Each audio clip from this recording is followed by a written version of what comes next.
I feel like to be a human being and know right from wrong without being scared of going to hell makes you a better human being. Yeah.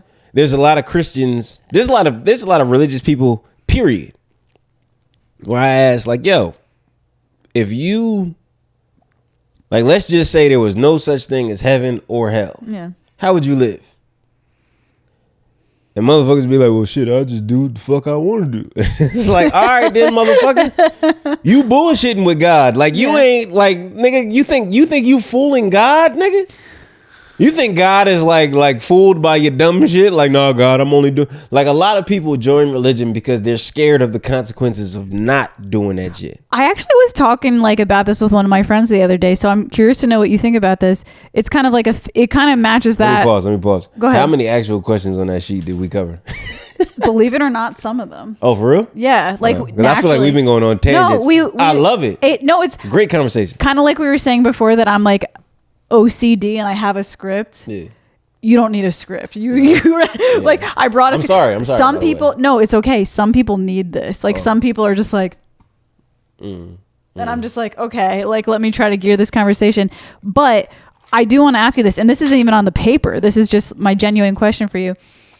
Because I was talking about this with my friend the other day. Do you think when people do good things, like for example, if you do a nice deed, like if, you know, this is hypothetical because I don't know who's in your family, but let's say your grandmother is not feeling well and she needs you to go to the grocery store to pick her up some things, etc., whatever. Are you doing that because you actually care, or are you doing that because you think that it's going to make... Is it more egotistical, like you think I have to do this good thing to be a good person? It's more about you and making yourself feel comfortable, or is it because you actually care? Or this is the exact conversation I had with my other friend. When a man, this is a more interesting take on the question. When a man has sex with a woman and aims to make her come, okay, is it really because he actually cares that she has pleasure, or is it more to feel like he's the man he did this? They're kind of the same question in different forms. Yeah, but you... What do you think? You because I'm going family, and then you brought up coming. I didn't mean... It's all the same question. When people do good things, when people do charitable things. I feel like that's an A and B, right? Yeah. For my family, I feel like I do it sometimes. Sometimes I might not want to, but it's not because it's like, oh, I got to do this shit to feel like a good person. I just feel like it's sometimes that's my duty. Yeah. I'm the oldest of 7. So like there's no like example, me and my baby sister, and I call her baby sister because she's just my youngest sister. Yeah. She was tight at me at my daughter's birthday party, yelling at me in the street, all types of shit. She was drunk, but fuck it. She got mad because I cut her off from drinks because she was drunk, right? And so she got mad at that shit, calling me all types of shit in the street. Yeah. But at the end of it, because, you know, I'm treating her like a baby and all types of shit. She's like 23. Treating her like a baby. Well, if she's 23, I would do the same thing. But at the end of the day, that motherfucker needed a ride home. Now, if that was me, like if I was in her shoes, I would have found another way home. Yeah. But she needed me to take her home. Yeah. And as a big brother, I ain't about to leave. Like, you know what I'm saying? It's just, I'm not going to do that. Like, I'll take you home because I ain't going to leave you in the streets high and dry. You my fucking sister. Yeah. So, like, it be shit like that where it's like, I don't want to do it. But I'm not doing it because I want to feel like a good person. It's just I care about this motherfucker. And they had a lapse of judgment. It ain't really, you know what I'm saying? I do shit for my mom and my dad and shit like that where it's like, well, first of all, my parents, it's like, I feel like they ain't have to take care of me. Yeah. So it's like, if they ask me to do some shit, it's like, all right, man, goddamn. But all right, I'll do it because it's like, you know what I mean? Like, what the fuck? You took care of me. You didn't put me up for adoption. You damn sure didn't abort me. So even if in your heart you're like, oh, I don't want to fucking do this. No. You're still choosing to do it. Yeah. So I think that makes you a good person. Well, yeah, but I'm not doing it for the validation of I'm a good person. I'm doing it because I recognize the sacrifices that these people. Now, what about the coming one? Now, the coming one. Realistically, if I'm being honest, I'm just naturally a pleaser when it comes to that sexual shit. But are you naturally a pleaser because you want to look at yourself and be like, I fucking did that? Nope. Or is it because you genuinely want the person to feel good? I'm a natural pleaser because I just want you to feel the best you could feel when we're like, I don't know if those two answers tie into each other because like you think they're different. I thought they were all the same. Like, no. I'm talking about the coming part. Like, I want you to feel the best you could feel with me, right? Whether but it's I come with or not. you, right? Well, because I don't really give a fuck about how you feel with the next nigga. I don't really care. Like, you know what I'm saying? But I'm not about to make you come because I'm in competition with somebody. Oh, I got to make her come so that like she don't want to fuck nobody else. It's just like, as long as she's with me, I want her to enjoy this shit. But I still think, I'm not saying you. It could be ego. I'm not saying you specifically. I'm saying everyone. I still think that is technically an egocentric thing because it's like when she's with me, I'm gonna fucking take care of her. But then when else? Like, what I'm gonna do when she's not with me? I don't know. Exactly. So it's like it has to be egotistical, or it just has to be like a, you know what I'm saying? Because realistically. Like here's where it fucks up with men and women because y'all don't really. What are you gonna say? All right, look, check this out. I don't know what you're about to say, but I already know it's gonna be funny. Bitches ain't really gotta do shit for a nigga to come. Really? No. Yeah, but there's different levels. I could fuck a bed mattress. I don't give a fuck. But there's different levels of like. No. Blowjobs. Okay, there's cool. different levels of blowjobs. Ejaculation, sure. That's one aspect of sexuality. Yeah. Ejaculation is ejaculation when it comes to man shit. You give me the right fucking fruit, I will nut. And not to say pussy ain't shit, of course. But with us, it really comes down to pussy being great pussy is like how we feel about you, how the sex actually is, not really like different women put in different efforts. Maybe, but sex. Like it's really our feeling. Okay. Because you could be the nastiest, you could be the freakiest, you could do some shit that just embarrass your parents and shit. Yeah. But if we don't really feel you like that, none of that shit matters. What makes you? We gonna come, but we can come off of anything. I could stand in front of the toilet and watch porn for 30 seconds and make myself come. So you're saying that the cum, and I'm only asking this because I'm curious to know how the male brain works. So you're saying the cum. This is such an eloquent way to ask this question. Mm-hmm. You're saying the cum feels exactly the same to you, whether it's a woman you really care for and respect versus a trash bag. Like the cum feels exactly the same. No. So it doesn't. So it doesn't feel that way. No. Okay. That's what I'm saying. Like I said, it depends on how we feel about you. Yeah. The cum is the same. We nut the same way regardless. Yeah. But see, what happens is our nut is so simple that we need all that extra shit. Women, it don't take a lot because I'm a grown ass man. Jesus, I think it takes a lot. No, I'm a grown ass man and I understand the vagina. I understand the clit. I understand all that shit now. So at 18, it took a lot.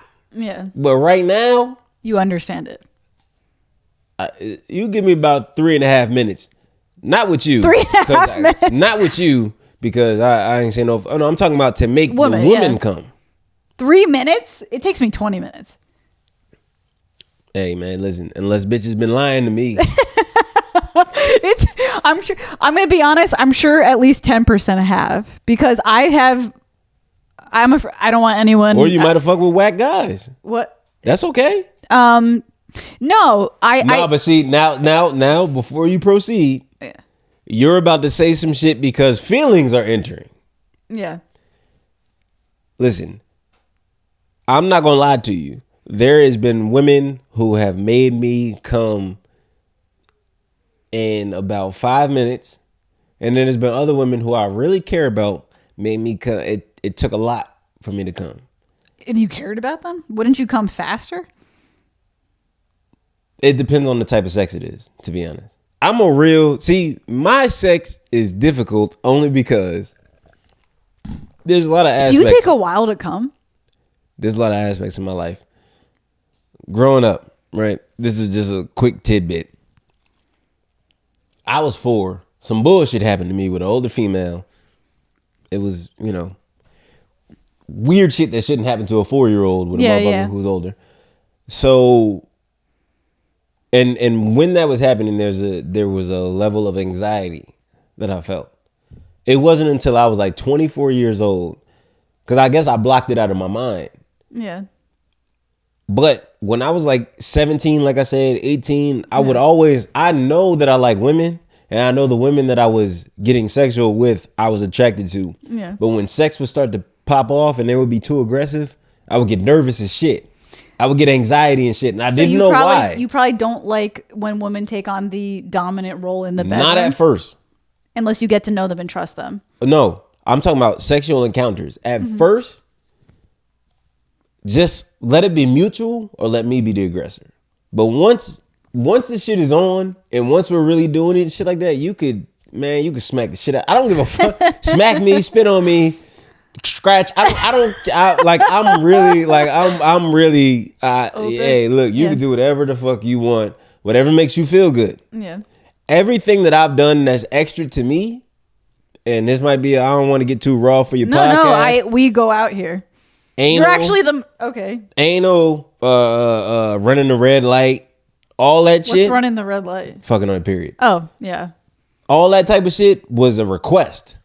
Okay. I'm not too pushy for the shit. You know what I'm saying? Like I'm not. You just want the woman to experience whatever. Yeah, but if we're into it and you like, hey, what's up with anal? I'm gonna be like, I mean, all right, that's what you really want to do. That's not your thing. Yeah. Nah, it's not really like it's not my thing. It's just pussy is great to me. I don't need to fuck with nothing else.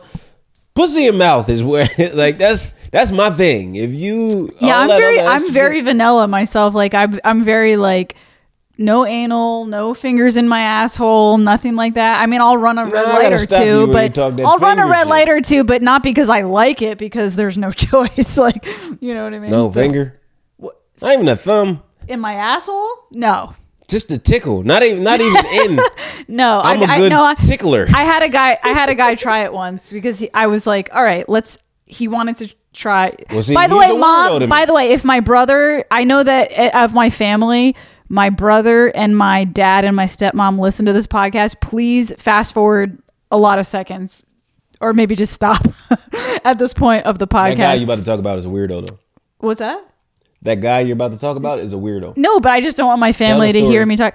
Because I'm going to tell you why he's a weirdo after you tell your story. No, he wanted to try anal and I was skeptical, but I was like, some ladies that worked with me at my job were like, where you work at? Not now. This was like this was like 10 years ago. I worked at Applebee's. Work with some pricks. I worked at Applebee's, and at Applebee's talking about these women were 50. These women were 50, and they're like, "Honey, after you have kids," and they were like moms like baking brownies like for everybody. So it was so funny to hear them talk about this. They're like, "Listen, after you have children and you're with your husband for a long time, like at some point you're gonna try anal." And I'm like, fuck, maybe I should just start because it's gonna happen inevitably anyway. So I went back to him. I was like, listen, let's just start with a finger. I'll try it.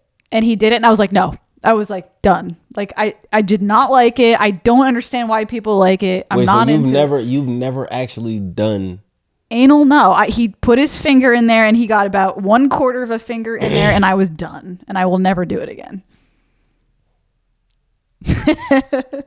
What were you gonna say though? You were like, this guy's a freak. Why? No, he's I'm a weirdo maybe. I feel like when guys push for that shit, they're kind of like for what? I don't get it. Like when guys are like, yo, come on, let me, because realistically, I think they like it because they think it's tighter. As a man, but see, here's the thing. How does tighter better though? Doesn't it hurt? Here's the thing. It hurts me. Well-endowed men don't like tight holes. I mean, I like the right tight. The right tight. What's the right tight? Like the just right. Like I don't want to fall into the vagina. Jesus Christ. But I also don't want to. Because I've dealt with both sides of the spectrum. I've dealt with women who have been all through these streets and their vagina is just... I don't think how many men you sleep with affects the size of your vagina though. No, but how many men that you might fuck at the same time. Jesus Christ. I dealt with some bullshit out here. Yeah. I've never done no like orgies or no DPs or no shit like that. You think that'll affect? Because if a woman could give birth and then her vagina. Well, even shit like that. Okay. I've dealt with. Okay, cool. Let me put it in regular terms. I've dealt with vagina that it didn't take a lot for me to get in. It's like throwing a hot dog down the hallway. I've dealt with that type of shit, right? But I've also took a virginity. And I know that just in the middle of that is where I lie. I think I have like a regular one. Like I don't have a tight one, or I don't have a in the middle. Yeah. You're trying to get me to take back my flirting thing, but I'm not. I will not do it. But no, so that's where my that's what I would choose. Okay. In the middle. I'm glad to hear that, because I feel insecure about my regular one. Like really, why? I don't know, because I thought all guys wanted like a real tiny one. Those guys are lacking in. Man, check this out. My dick is not the biggest. Okay, but it for damn sure ain't the smallest. I assumed, because you're tall, and I don't know if this is race. Is there such thing as positive racism? Sure, go ahead. I assumed that most African American men were gifted in that area. So. Oh no, I'm gifted. I'm definitely gifted, but it's not like you would have to. I'm a grower, not a shower. How about that? Is that better? I mean, I don't think I want a show. Like, I don't think I want someone to have a giant flaccid dick. That would be like really fucking weird.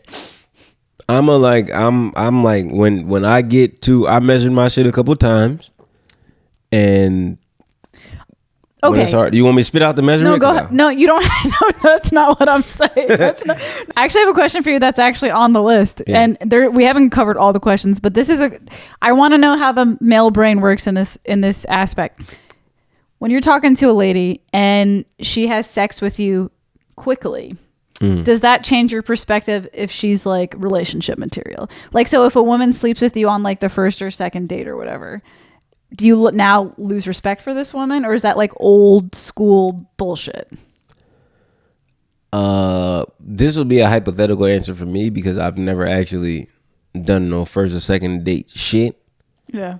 If you a woman who is trying, like really pushing to fuck me when you first meet me, yeah, it's kind of like weird. But I guess I would say if it happens, it happens, but I'm not really like, I feel like I'm just a different type of guy. I don't really want, like, if you're trying to fuck me, what the fuck is it? Is Monday? Yeah, it's Monday. Right. If I meet you Monday and by Wednesday, well, not that soon. But what I'm saying is like, but if I'm walking through the mall on Monday and I meet you and then we say we'll have a date on Friday, and then yeah, and then you trying to fuck me on Friday, it's just like, it's fucking weird. It's kind of weird. Like, I'm like, I don't know how many niggas you did this shit. You acting like a motherfucking 4-day time duration is enough for you to want to fuck somebody. So how many other niggas? Yeah. It's just. I was always wondering about that, like how guys took that, because there's been situations. Aggressive. If you let's just say we out and we may be drinking and all type of shit like that, and it just happens organically. I'm not gonna lie. But here's the question: why does it matter how many wiggas she's done that with, if you have done it with many ladies as well? Well, one, because my body count is not as high as people think it is. Really? Yeah. I say I'm 31 and motherfuckers, I'll be like, all right, guess how many bodies you think I got? And motherfuckers will say the wildest number and I'm like, can I guess? Go ahead. Well, I would have guessed a lot, but now that you're saying that, I'm going to take a stab. 20. No, it's higher than 20. 30.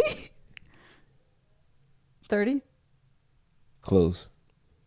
29? 32? Yeah. Which one? The latter. 32. Okay. I mean, that makes sense. That makes sense. Yeah. But I've had motherfuckers tell me 60 and shit. I'm just like, no, I wouldn't say that. I wouldn't say 60. But no, my like just the way I gauge certain shit, I like to get to know you first before I take it there. Mm-hmm. And motherfuckers will say, and you know what? That's what fucks me up a lot about women, because they be like, oh, we took this time to get to know each other. I thought we were heading to, and I'm just like, yeah, but I'm also just protecting my dick. Like, I don't know how many niggas you met in the club and then brought back to your spot. And I'm like, I'm just not that dude. Like, I won't even be able to perform. Yeah. I'm not. And like I said, when you're too aggressive because of the shit that happened when I was a little kid, like, it's just like when you do too much, it's just like, yo, just let this shit happen. I want to ask one of the questions on the list too, because it goes back to stereotypes and stuff, what we were talking about. I wanted to exchange first impressions of each other. So I'll go mine first. Yeah, okay. When I first met you, I definitely got the impression that you were like a ladies' man. That was 100% my impression. Now, ladies' man, you mean like a player? Yeah, or like I was trying to eloquently say no. I was trying attracted to. I was trying to nicely say player. I got that impression. I'm not saying that's what it is. Right, I'm just saying that was my first impression. What was your first impression of me? And you can be honest, because I was brutally honest. That wasn't brutal. Well, it wasn't. I thought it was offensive. No. To be called a ladies' man as a man is not offensive ever. Okay. I think it depends on the context. Yeah. I asked you, is it like somebody who is a player or somebody who ladies are attracted to? Well, both, but more player. Okay. But what was your first impression of me? Yeah, that is a little offensive. I'm sorry. I think women are attracted to me. If you're a player, women are attracted to you either way. Yeah. It's not an offensive thing. Like if a guy, but through deceit though. Players are deceitful, and I know because I lived the life. No, but they're still attracted to them. Well, yeah, okay, yeah, no, you're right. Like I've messed with players before, and I was very attracted to them initially, and then after you sleep with them, you're like, damn it, I got fooled again. like you think it's going into a direction of relationship, and then you find out they're just gonna do it to someone else. My first impression of you, I'm not gonna lie. You can say anything. I don't care. Okay. I'll probably cry, but no, don't cry. Because I'm not sure when your first impression of me was, but I do remember Go ahead. I do remember it was after the show at Lemongrass, and I fucked up that show. You probably had a bad impression of me. No. But I did tell you I thought you were funny. Yeah. But I thought that you had one punchline that was just like you just needed a little different shit. I realized that, yeah. That was my first impression of you. Okay. But then you also alerted me that you were there a couple weeks prior, and I said a joke, and you said like it like triggered you to some other shit. I said a joke about leading on a certain type of individual that I'm not gonna say here because it's still kind of material. Yeah, I don't want to. I actually, that's the thing. Like, I don't want to give out your material, so we're not gonna talk about jokes. But that was my first, like, when we did the actual show together at Lemongrass. So you basically thought I was a sensitive little bitch. No, I thought you were. To be honest, you know what's crazy? What? I thought you were a regular woman. Okay. Women usually, when they hear my shit, they're like, come on, bro. Like, what the fuck? And I'm just like, yo, I don't mean no harm by it. I met you way before, not met you, but I saw you way before you realized, because I have been interested in doing comedy for years. I used to go to Stress Factory open mics, and I used to sit in the back with a notebook and take notes. But never did it? And I was afraid to do it. So I would just go there like, okay, maybe if I warm myself up to these open mics, I would go there with a notebook and take notes. And I saw you, and I specifically remember you from like 2 or 3 years ago, and I think that's a good thing because it stood out. Because, and I'm not going to say what joke it was, but no, say the joke because if it's from years ago, I'm not going to say what it was. No, you use it still. I mean, I don't know if that's. I'm not going to say what it was because I don't want to give out your material, but it's the one that has to do with like a friend's girlfriend passing away. So that's how I got my impression of you. Wow. And I loved the joke, by the way. It was fucking hilarious. I was dying of laughter. So I've had my impression of you way. And that was the only time I saw you, but you stood out. That joke is great. No. The joke is fucking phenomenal. I'm not going to say it on here. That's wow. Because think about it. There was a lot of stand-up comedians at Stress Factory. I don't remember any of them. Yeah. But you said that joke, and I remember you. I like that. I'm not going to lie to you, man. I take any form of especially somebody that does this shit, would motherfuckers be like, yo, you, like you said, you stood out, or I've had people that have come to me after the Stress Factory days, or even after the pandemic and shit, and be like, man, how long you been doing this? And I'm like, man, I only been doing this since like 2019. And they be like, what? Like the Stress Factory, I remember there was a certain comedian, I'm not gonna say his name because I'm just not the type of guy. But there was a certain comedian who was hosting an open mic at the Stress Factory one time. And I did the open mic, killed it, not to be arrogant, but I did my thing. And he came to me after and he was like, how long you been doing this? And at that point, I had only been doing it for like 6 months. And he was like amazed by you. And when I told him, I was like, yo, I've only been doing this shit since like February. I wish he was amazed. But the look in his eyes was like envy a little bit. I think I know what comic you're talking about. It was like I don't want to name names either, but I remember, I feel really bad saying this, but I don't know this person, so they'll never find out. And I don't even know their name, quite frankly. But they introduced a comedian at Stress Factory, and they introduced them as the best comic in the state or whatever. They're like, this is the best comic in the state. And I'm like, it is? Like, after I heard shit, I was like, it is? I'm like, well, if that's the best comic in the state, then I have a chance here. He like scowled at me when I said I hadn't even been doing it for a year. Yeah. And I was like, wow. Like, all right, even a comedy game is cold as fuck. Like, do you get a lot of jealousy like towards you, or do you think it was just that individual, or like how would you say that is in the comedy game? Like, are a lot of dudes because I know dudes and women, by the way, fucking women can be catty as shit, but can dudes be very competitive in comedy also? It could be. There's been certain times where guys there's a lot of comedians that put on their own shit. Yeah. And I'll do their shit, crush it, but I won't be invited back again.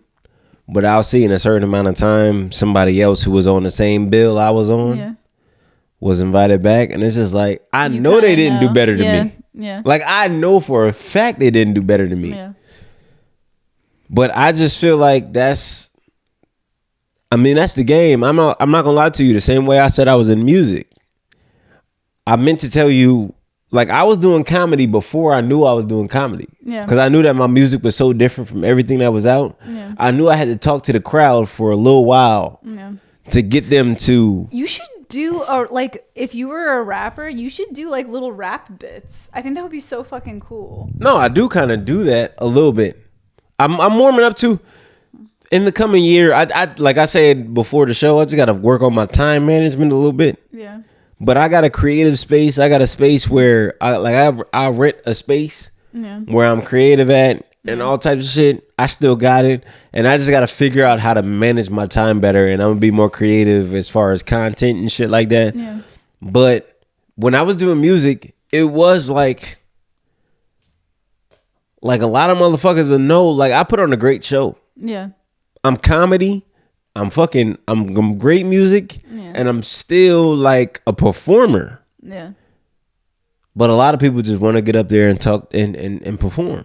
Yeah. But when I got these other two aspects, it's like I can see why you idolize Will Smith then, because he's like the full package. Will Smith. It's like a person that you can look up to. It's like he's not just this one thing. He's a multifaceted thing. Jamie Foxx is probably the most talented motherfucker I've seen on stage. It's really like if you and like I said, when I'm into something, I'm into it. Like when I was into rap and I really studied the 80s and shit like that. Yeah. I'm into comedy and I study these motherfuckers. Like my top 5 comedians, I think. When I have like, because I do comedy the same way I kind of did rap. Yeah. When I have a show coming up, I study the greats. Yeah. I kind of try to like not really emulate or copy their ways, but like when I'm on stage, I'm like, damn, what made them great? Yeah. So when it comes to comedians, it's like the same shit. Jamie Foxx, fucking Patrice O'Neal, Yeah. Bill Burr. I love Dave Chappelle. Yeah. I mentioned Ron White earlier. I have to listen to more Ron White. I hear him on the Joe Rogan He's the podcast, only- and I he- don't listen to his comedy. He's the only, and this is no diss to nobody on the blue collar shit, but he's the only one that I could just tolerate. Yeah. Because everybody else on the blue collar shit is like blue collar shit. You know what I'm saying? It's like hick shit. I don't really give a fuck. But Ron White is like somebody who his special. I believe the shit is called A Little Unprofessional. I have to watch it. Just listen to it. You don't even gotta watch it, but just when you listen to it, you be like, damn, this shit funny as hell. Like there's certain people that's great. Yeah, I heard he's and those are like too. kind of like my top 5 when I'm, because if I got a show, even if I'm just doing a mic, like if I'm doing like it's Monday, right? Tomorrow, there's mics going on. Did you do a mic before you came here? Nah, I wanted to, but like I said, I took my daughter to the movies earlier, so Yeah, I saw on your Instagram. I went to go get my tires. I went to go get new tires, and that shit took like fucking 4 hours. By the way, I have a side ADD thought that I have to say because I think it's interesting. I'm so happy that you wore glasses because I have issues giving eye contact to people, like when I'm talking to them. Do you have that too? Is that why are we meant to be together? Because you're like, because I'm not gonna lie to you. Every time we handshaked was on some shit that I just could not fake.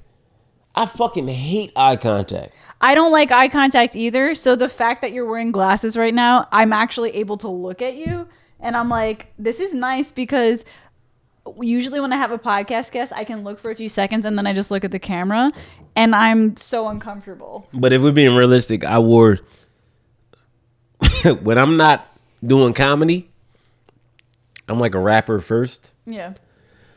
So I just like sunglasses. Like I just like it's just my thing. I can take them off if you want me to be really serious and all types of shit like that. But I'm just like, this is my persona. I should start wearing fucking glasses. This is my persona on stage. Because like I hate, like I said, and I find it interesting that as somebody who shares so much intimacy and detail of your life on stage, how you're afraid to give eye contact. And I'm the same way. Like I don't like giving eye contact. But I'll give it on when I'm doing comedy. Stage, I don't wear sunglasses. I don't like giving it on stage either. I hate it. And I know that's fucked up. That's bad. I know that in order to improve my comedy, I have to give eye contact. You are who you are, and fuck all that. Fuck whoever tells you. Yeah, remember, what is that crazy guy? He was like, yo, you said a name. He was. He's no, we could say he's not gonna listen to this. Nah, dude, he's crazy in the motherfucker. He got banned from a couple spots. Did he really? What did he was trying to. He got banned from Alan Witch. Did he really? He was trying to. Thank God. He was trying to get.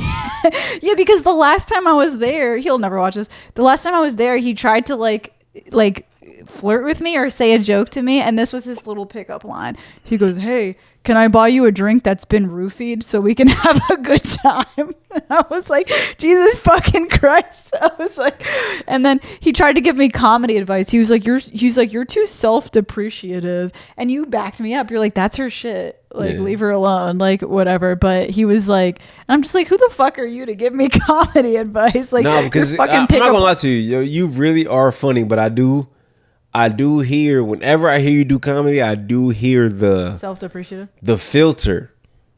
I hear like you might want to say some other shit, but like you like, nah, I'm gonna go with this shit just because it's not really like, even in this conversation we did right now, right?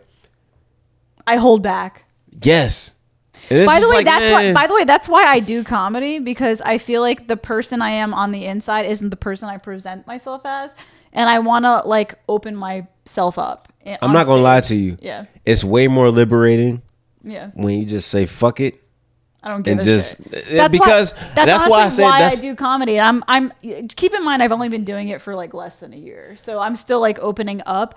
But that's like kind of one of my goals as a comedian is like the shit that goes on in my head is not the shit I say in real life, and I want to open up my mind to just myself. Or else. But that's why I said it's more funny. Like you say, you don't want guys that you fucking with to come see you do kind. It's way more funny.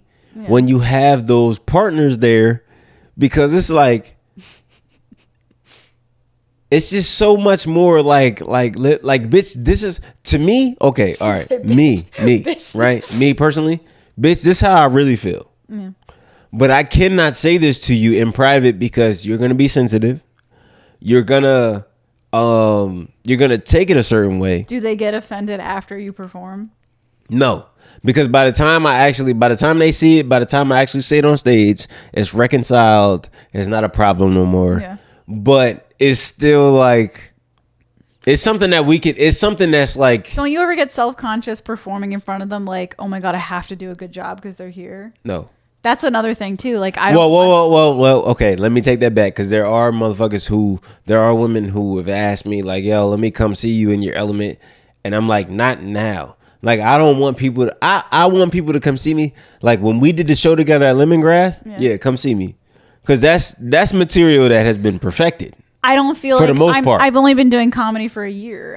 Not even a year. I don't feel like my family, my parents keep asking to come see me. My friends keep asking to come see me. I understand that 100%. Like it's pressure and it's just like, yo, I just want to get this shit perfected. I think if I've been a comedian for 3 years, I'll be okay. Yeah. Same thing with music. I've been doing music for like 10 years now, and I didn't let anyone come see me for like the first 5 years. And then finally, I started doing live shows, and I started posting about it, and then my family would see, and I was nervous, but now I actually feel like I'm good enough that my family realistically could see. I don't feel good enough for comedy yet. Once you start posting about it, that's it. It's done. No, I posted my comedy shows a few times, and I'm going to be completely blunt with everyone listening right now. I do feel like I'm getting comedy shows early because I'm a female. And I'm going to be 100% about that. Wait, expound on that. What you mean? What's that? Expound. Like, what do you mean by that? I don't necessarily mean because like, oh, I'm a hot girl. Like, I don't mean it that way. I mean like. You're attractive. No, thank you. But I don't mean it that way. I'm happy to be here. Was that flirtatious? Did I break my shit? No, you're good. You're good. All right, cool. What I mean specifically though is like. She's What I mean by it is that I'm not gonna let her get this thought out because I feel like just let me get my fucking thought out. I'm sorry. What I mean by it is like they need to fill the quota of having enough women on the show, and there really aren't. Yeah, I think so. And someone actually confirmed it with me. Like when I asked them, I'm like, "Are you just inviting me because you need a woman on the show?" And they're like, "Yeah." So I think like it was somebody that bold that just yeah. No, they said it right live on the podcast. No, they didn't say it on the podcast. Actually, I'm not gonna say who it was, but like I had some. But they were on the podcast. They were on my podcast, and then after the podcast ended, I asked them, and they were like, "To be honest, yeah." And I think it's a thing. And I've heard. Have you ever heard of the comedian Annie Letterman?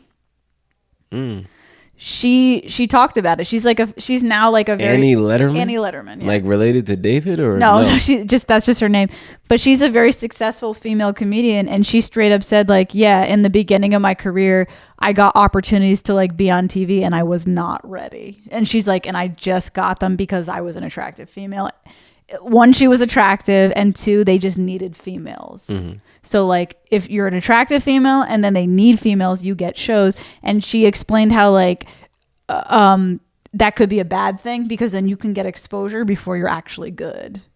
So I have to be careful like if I'm a female and they're like, we need a female on the show so we don't look sexist. I have to be careful like not to take on opportunities that are above what I can do right now. But I think now here's where I think that's bullshit.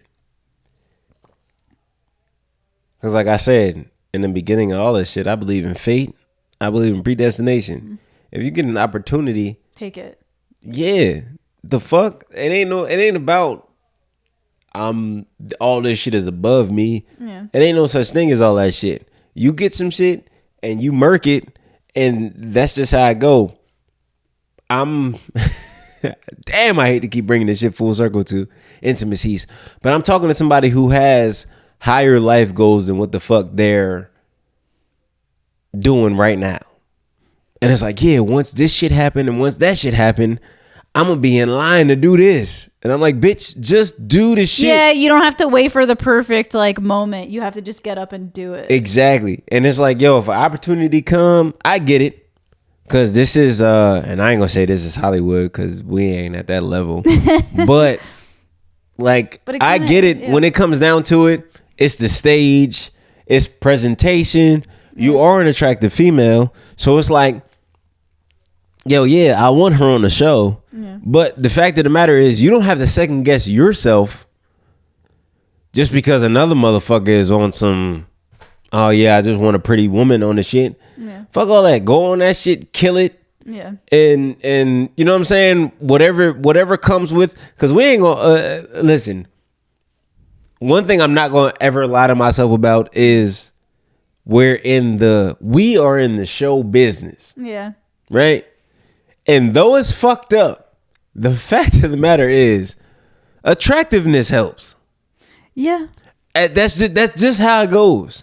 So I'm not finna, you think I ain't never felt like, man, I've been on motherfucking bills where I'm like, I am the only tall dude. I'm the only black dude. I'm really the only good looking dude. This is a good question though. Do you think attractiveness helps in comedy though? I definitely think attractiveness helps in music for sure. But comedy, like there's some ugly, like Ron White isn't a hottie. Like he's not a, okay. Well, that's your, cause you're a woman and you can say, here's what I'm gonna say.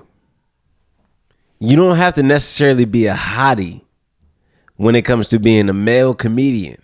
Yeah. But if you have the aura of at least presentable.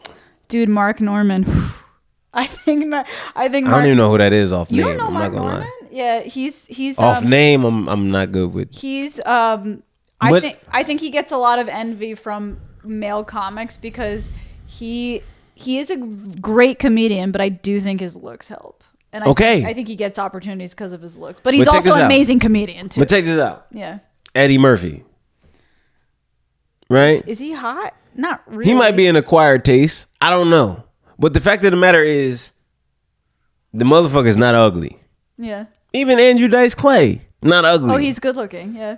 That was racist that you said Andrew Dice Clay was. Why is that racist? Good looking, but Eddie Murphy was iffy. Yeah, but take the color out of their I look better than Andrew Dice Clay or no? I'm not. See how you got to think about it? No, I don't know what he looks like. Andrew Dice Clay? I'm trying to think what he looks like. So how are you so sure that he was Eddie Murphy? Okay. I feel like this is a trap. It's not a trap. It's not a trap. Okay, you're better looking than Andrew Dice Clay. Thank you. But Eddie Murphy, I'm sexy than the motherfucker. Doesn't he have awkward features? Like you don't. Okay, it would be racist if I said you looked like Eddie Murphy. That would be racist. You look nothing like. But you look nothing like Eddie Murphy. No, at all. So I'm not racist. Listen, just like you had to leave your comment in the beginning about I'm not going to flirt. I'm going to leave my comment that I am not saying what he thinks I'm saying. Okay. Your last name gives away racism. What? But Pranzatelli? Italian. Exactly. Of course you would think Andrew Dice Clay looks better than was he not Italian? Yeah, I do find people who look like me attractive. I'm just kidding. There's nothing wrong with that. Whatever. Have pride in your race. I don't give a fuck about none of that shit. But what I'm saying is these type of individuals who, all right, let's take it away from comedy. You take motherfuckers who like Michael Jackson in the 80s, Prince, motherfuckers like Elvis in the 50s. Yeah. Like motherfuckers was pretty. Yeah. That's just how it goes. And Elvis was a fucking stud. It's not shut the fuck up. But it's not necessarily like you the most talented. But yeah, when you got talent and you got the looks, it's over. That's why I know for a fact I'm gonna make it in this shit because I got the talent. And I'm sexy than the motherfucker. Whitney Cummings is an attractive female too, who got very successful. Who's that? You don't. Did you say who? Whitney Cummings. You don't know Whitney Cummings? What was she in? Was she in the movie? She's a stand-up comedian. Yeah, she's a film director and a stand-up comedian. I don't really pay attention to too many female comedians. Why not? I'm not gonna lie to you. I don't really find them like I gravitate towards. Okay, you wanna know why I find cats like Bill Burr and Ron White funny? Yeah. They're not black dudes, but they are white dudes who speak from a man perspective. That is just like that's just broad to all men. Yeah. But there's certain I've never found Dane Cook funny. Okay. Never found Jim Carrey funny stand up. So you just kind of like stuff that's relatable to your mindset. To guys. Yeah. I like guy shit. Yeah. That's just where I'm at. So like when it comes to female comedians, it's like I could acknowledge I know you're funny as shit. Mm. Like I said many times throughout this episode, I feel like you're funny, but it's just not like your style of like thing. Like it's not even that. It's just most female comedians that I've heard they talk about the little dick. The dick is trash. The sex is garbage. The oh yeah, my husband. Like it's just that's not true though. There's a lot of female. I think that there's Sarah Silverman is a very funny comedian to me. There you go. Yeah. I'm gonna try and name 5 women that are funny to me. I said Sarah Silverman. I think Monique is very funny. I think S'more is very funny. I like Miss Pat. Have you heard of Miss Pat? I gotta see her face. I'm good with faces. I wish I could show you. Tiffany Haddish is not funny to me. I actually agree with you on that one. But she did a Netflix special where she brought forth other female comedians. Ida Rodriguez is funny to me. Yeah. There was a trans woman. Or a trans man. She's a guy that cross dresses into. Yeah. So I guess that's trans woman. I don't know. Yeah. It was funny to me. I don't know how to classify that one, but like for the most part, I just can't. When I can't relate, you can't relate. Yeah. I just think that female. Like I was talking about this with a friend the other day. He was like, there really aren't that many female comedians in New Jersey that are funny. And I'm like, that's because there's not that many female comedians in New Jersey, period. Like if I go to an open mic, like at Lemongrass or whatever, out of all the dudes that go up, and you stood out as somebody funny to me, I explained that to you, but out of all the dudes that go up, if 10 dudes go up, I only remember 2 of them. So if only one woman goes up, then of course there are not going to be as many funny women in New Jersey because there's not that many going up. If there was 30 going up, I'd probably also find 2 of them funny. I feel like the ratio is the same. It's just that there's not that many female comedians. You know what I think? I think that because there's 3 women I remember from, and we keep bringing up Lemongrass, so I'm going to go with that. Yeah. There's 3 women I remember from Lemongrass. There's you. And then there's 2 other females. Probably Caitlin is one of them. She's one of them. She's really funny. She was on my podcast. And I feel like y'all stand out because of like she kind of like Caitlin kind of has like a niche of like she does like she taps into her depression and shit like that. Like she on like traumatic shit. Yeah. You kind of do that shit too, but it's more so like I really feel like if you had no filter, if you just did not peel back. I do peel back, and I have a. Listen, give me time. By the way, shout out to Caitlin. Me and Caitlin are going together to Austin, Texas, to do stand up, like on a vacation in February or March. I feel like if y'all, you specifically, because I kind of feel like her filter is like. She has like maybe 5% filter. Yeah. If she loses that 5%, she's straight. I have a lot of filter probably. I do feel like you got about a good 30%. If you just peel back that shit and just let it all hang down, I do feel like I get worried about offending people. I think that's fuck all that. I'm not gonna lie to you. I pride myself in splitting the room. You care about offending people though, because after your set, you came up and you asked me if I was offended. But that's after. But during the set, you don't. I don't give a fuck. I love splitting the room. Yeah. I love it when 50% of motherfuckers are laughing and the other 50% are uncomfortable. Yeah. I love it. One of my favorite comedians is Patrice O'Neal.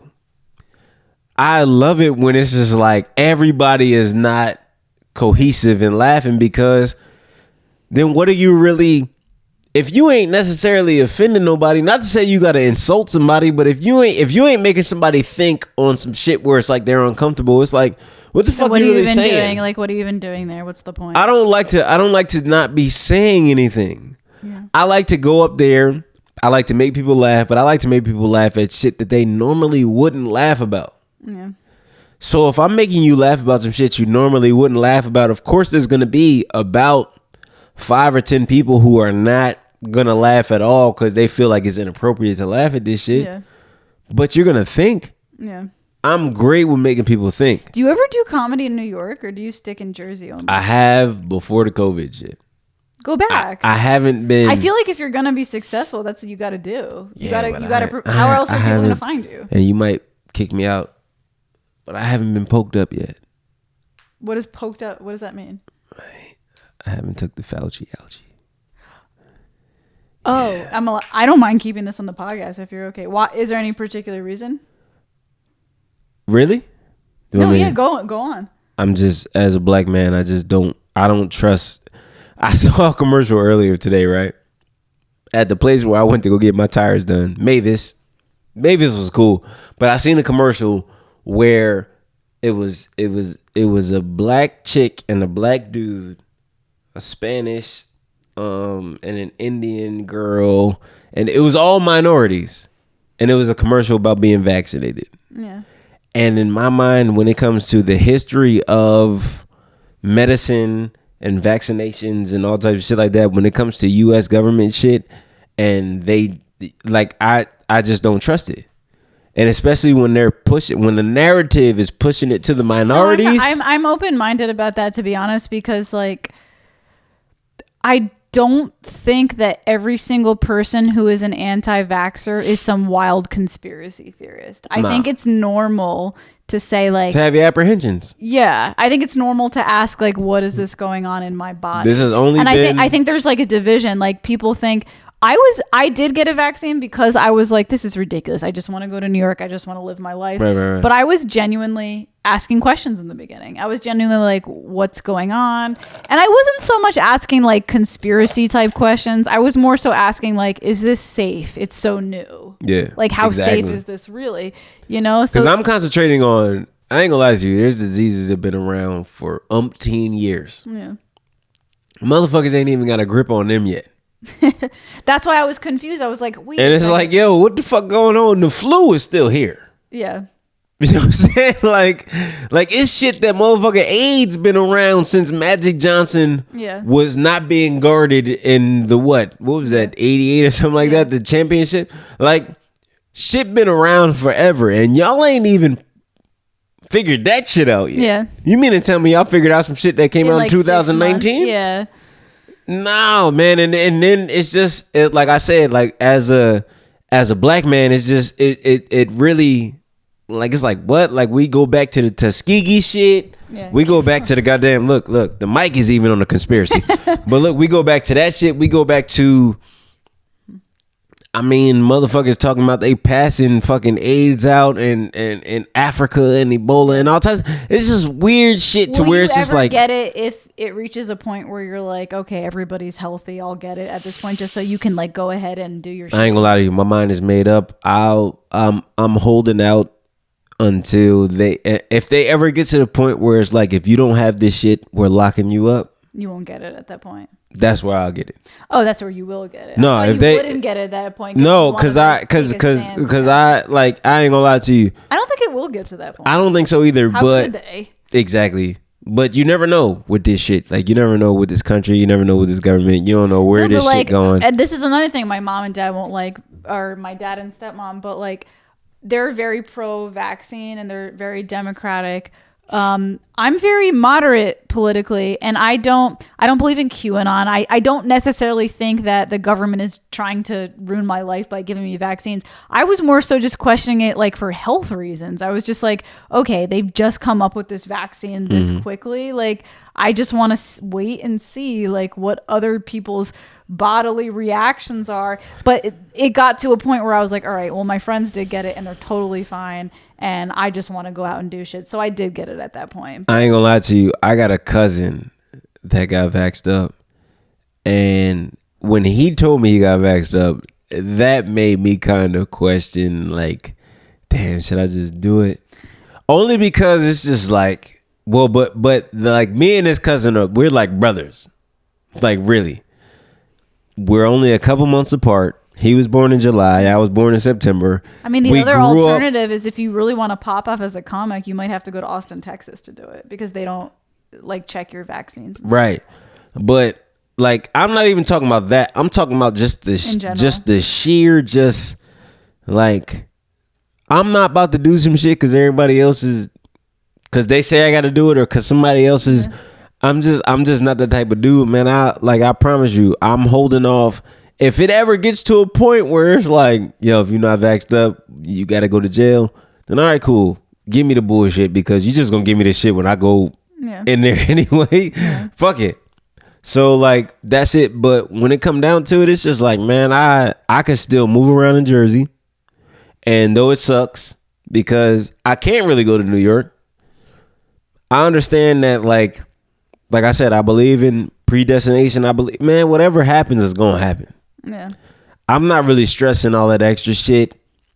I used to, man, when I was 20, I didn't have an actual job until I was like 27 years old. Yeah. Because when I was 20, 21, I used to fucking do clinical research studies with Pfizer them. And I used to go there and take shit for 2 weeks and come home with $5,000. And I'm not scared of actual medicine, but like when it come down to it, it's just like, man, like when you trying to say this is like a mandate for certain shit, and it's just, I'm just naturally rebellious. That's all that is. That makes sense. I do think you should consider getting it just for the sense that you can like go perform in New York. Sure. And I'm not gonna lie to you. Recently, I was kind of like, because I think at this point, because I follow so many comedians from I'm not gonna name all the motherfuckers I follow from Jersey, but I see all these flyers that's talking about goddamn downtown New York, and when I think about before the pandemic, and I think about how often I used to go to the Village. I just don't think that I don't think anyone's gonna get successful in New Jersey. I think you have to be in a big city to get noticed in some kind of way. So I think it might. I just miss it. I'm not gonna lie to you. I miss going to the Village every week. I used to go to Greenwich Village, and though it was nothing but gay people, Chinese people, and gay Chinese people. Yeah. Man, I used to go there every Sunday. Yeah, I think before COVID and all that shit, that was my Sunday move. I would wake up every Sunday morning. My daughter's mom would drive me to the train station, and I would go to motherfucking. Does your train have a direct line to New York City? Yeah, this is transfer. This is Somerville. Somerville has to transfer in most Rahway. Of the time. What? I'm trying to like at some. I think I might have to transfer in Rahway. We're straight. I would get on at Hazlitt or Matterhorn, and that would go all the way to the city, but it would go to like Rahway and shit like that. It would never come. I would never hear Somerville. I would never hit Boundbrook. But if I transferred in Rahway to, like, I would have to transfer in Rahway to go to New Brunswick to go to like the Stress Factory and shit. Yeah. So if New Brunswick is on y'all like line of shit, yeah. I'm trying to like. This whole year, I just signed my lease in this apartment. This whole year, I'm trying to save up my money and figure out if I want to move close to New York or close to Austin, Texas, because those are the two comedy hubs right now. Really? Yeah. Austin, Texas? You didn't know that? No. Yeah, no, they're like an up and coming comedy and music hub, and I do comedy and music, right. You know, obviously, as you can see with the piano there, but I'm trying to be close as possible to a city, because I do commute to New York City, but it is a pain in the ass, and I work a job and I have all this shit that I have to do. So I'm like, if I want to do this, I have to be close to a city. So I'm like, this whole year I'm trying to figure out like, okay, is it going to be Austin? Is it going to be New York? I'm not even going to announce like what it is until the day comes, because I used to talk about it. Like I used to be like, oh, I'm going to move to Austin. And then I'd be like, no, I'm going to move to New York now. Like I can't figure it out. But just know that I'm going to be saving my money. And then when I have enough money, I'm pretty much going to make my decision up then. So you should. Yeah. I don't know. Do you know Harish? Parrish. Fuck, I could never pronounce his last name. Oh He's God, like that's here. He all of a sudden trusts you. Word. Go ahead. What were you saying? But no, he's like an Indian comedian, and he just said that he's moving to Toronto. Toronto? They have a comedy scene in Toronto? Yeah. I think I actually heard that. That's so funny that you actually. Ontario. It might not be specifically Toronto, but like Ontario to Toronto is just like Somerville to New Jersey. Yeah. Like Ontario is like the state. Yeah. Toronto is like the city, some shit like that. But I don't know what part of Canada he was moving to, but I do know that like even in Kevin Hart's book, he talked about going up to Canada to do some shit. I know Patrice O'Neal did some shit up there. Like all my idols, Corey Holcomb and shit like. But I got a DUI, so I probably can't even fuck with that shit until like. Wait, how'd you get here then? No, not now. Oh, okay. I'm saying I got a DUI on my record from a few years ago. Yeah, from a few years ago. So then why would that stop you from? Oh, because it's Canada. Because Canada, you can't get into Canada with a DUI. I think for like maybe like 8 or 10 years. That's just fucking crazy. It is, but you know. I actually know that because I dated a guy once that like we were going on a family vacation to Canada, and he was supposed to come with me and like my family, and he like told me last minute, I don't think I could go because I have a DUI, and then when we try to pass the border, I'm gonna have to like send everybody back home. Man. So that's how I know about that. Yeah. But anyways, we actually went well over time. Holy shit. Well, I think we went like, oh my God. I usually do an hour podcast and we went for like pretty much 2 hours. Word? But that's okay. So wait. like an hour and 50 minutes. Wow. So my cat's like sniffing you up. Okay. So we're going to end here. This is a bit longer. I mean, I have to I'm sorry. No, it's okay. This actually might be good because I might be able to split this up into 2 episodes and then I won't have to film next week. So that'll actually be good. Anyways, as we exit here, this is the Pranzata Podcast. I have to cut it off now. Before we leave, let them know where they can stalk you on Instagram and follow your shit so that you can get some new followers and listeners and stuff like that. Instagram is Ricky Ramesses the Great, RICKYRAMESSES the Great is regular, all one word. Yeah. All lowercase, no crazy shit. Twitter is Rick Ram the Great, RICKRAM the Great. Facebook is Ricky space Ramesses RAMESSES. Snapchat Prince Ricky Baby. Jesus Christ, you got it all going on. YouTube is Ricky Ramesses. I think that's spelled differently because that's when I used to do music. I kind of put the extra shit in the Ramesses once I started doing comedy because I wanted to differentiate. Is that a word? Yeah, differentiate. Yeah, I wanted to do that because I was changing over entertainment fields or whatever. But YouTube is RICKY space RAMSES. Yeah, I mean, if you fuck with me on there, you'll see wherever I'm gonna be performing, wherever I'm gonna be doing anything. That's about it. Yeah, no, I'm gonna put I'll probably put his I'll probably put his link to his Instagram below because I'm like a big Instagram person. So I'll put a link to his Instagram below, and then I'm sure you can find all his other stuff through that easily, or just rewind it and write down. Our little best friends and shit like that, man. You know what I mean? If you know. Anyways, this is the Pranzata Podcast. I hope you enjoyed yourself today. I'll have to figure out if this is going to be 1 episode or split into 2 episodes. We'll find out later. But if you enjoyed yourself, how much shit you're going to have to edit for this shit to be 1 episode? Well, if you enjoyed yourself, don't forget to hit subscribe. Don't forget to hit like. Don't forget to comment on anything we talked about throughout the episode. We talked about a lot of controversial shit today, so I'm sure there's plenty of comments you could leave. That's it. Pranzata Podcast. Have a good night. I'll see you guys next week. This was episode 36. So I'll see you next week for episode 37. Bye.